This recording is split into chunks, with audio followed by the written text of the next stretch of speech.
NSIT, a place to imagine, invent and inspire. NSIT, Amhara, Bihta, Patna. 22 वर्षों का विश्वास, 10,000 से ज्यादा डॉक्टर्स, गोल नेशंस लीडिंग इंस्टीट्यूट।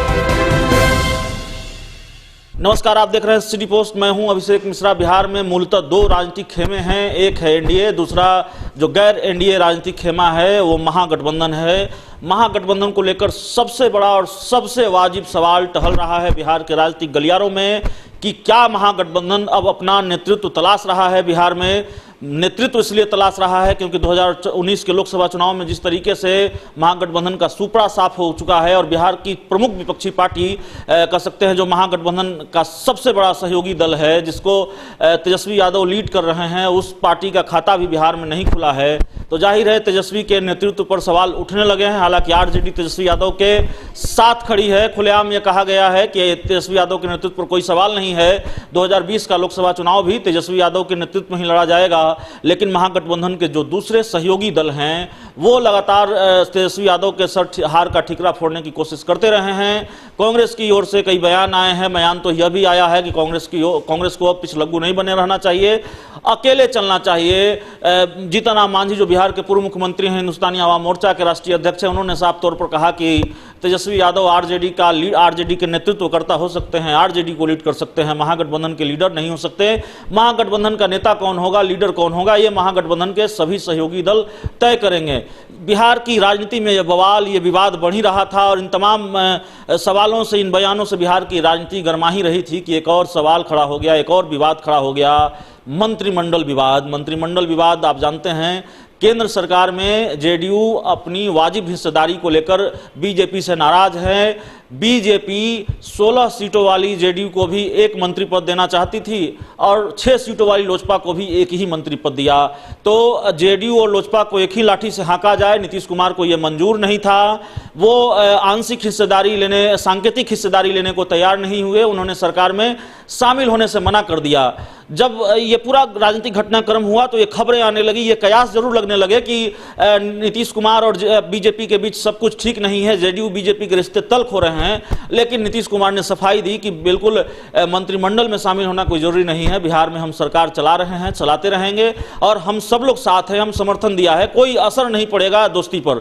हालांकि इसके 24 घंटों के बाद ही असर पड़ने लगा। नीतीश कुमार जब पटना लौटे, जो कुछ कहा उससे लगा कि नीतीश कुमार आहत होकर लौटे हैं, दुखी होकर लौटे हैं। उसके बाद सिलसिलेवार तरीके से कई बयान सामने आने लगे, चाहे वो केसी त्यागी का बयान हो, चाहे वो श्याम रजक का बयान हो। सबने यही कहा कि बीजेपी ने जेडीयू के साथ ये ठीक नहीं किया।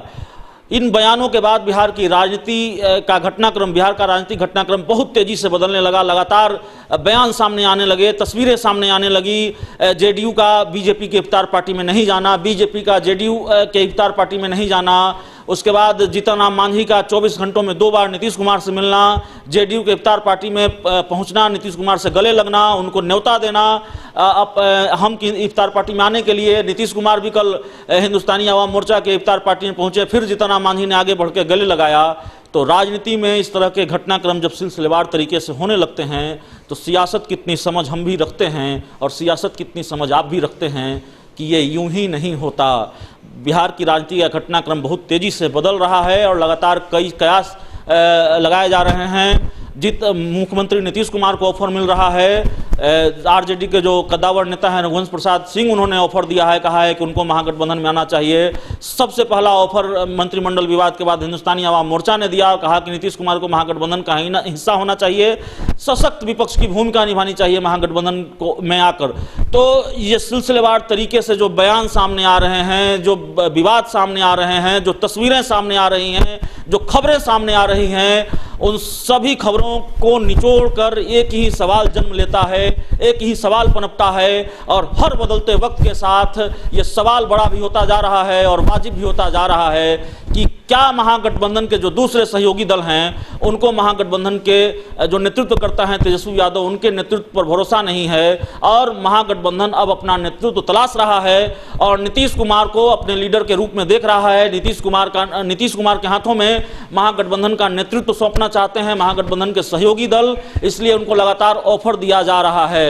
यह सवाल अब भी सवाल है और जाहिर है जब तक तस्वीर पूरी तरह साफ नहीं हो जाएगी तब भी सवाल रहेगा। लेकिन बिहार के पूर्व मुख्यमंत्री जीतन राम मांझी ने एक बात कही है जो राजनीति में अक्सर कही जाती है और सियासत के लिए सबसे प्रासंगिक बात है। जीतन राम मांझी ने कल कहा कि सियासत में कोई अस्थाई दोस्त और दुश्मन नहीं होता, राजनीति में कोई अस्थाई दोस्त और दुश्मन नहीं होता, कुछ भी हो सकता है राजनीति में। जाहिर है राजनीति में कुछ भी हो सकता है। जीतन राम मांझी जब कह रहे हैं तो जरूर कुछ सोच कर कह रहे होंगे, क्योंकि तस्वीरें गले मिलने की हमने देखी है। जीतन राम मांझी और नीतीश कुमार धुर विरोधी रहे हैं, एक दूसरे के धुर विरोधी हो गए हैं हाल के दौर में, और अब जब मुलाकातें हो रही हैं 24 घंटे में 2 बार गले मिले हैं तो जाहिर है कुछ न कुछ तो पक रहा है। क्योंकि सियासत में जब धुआं उठता है तो उसको शोला माना जाता है, यूं ही कुछ भी नहीं होता राजनीति में।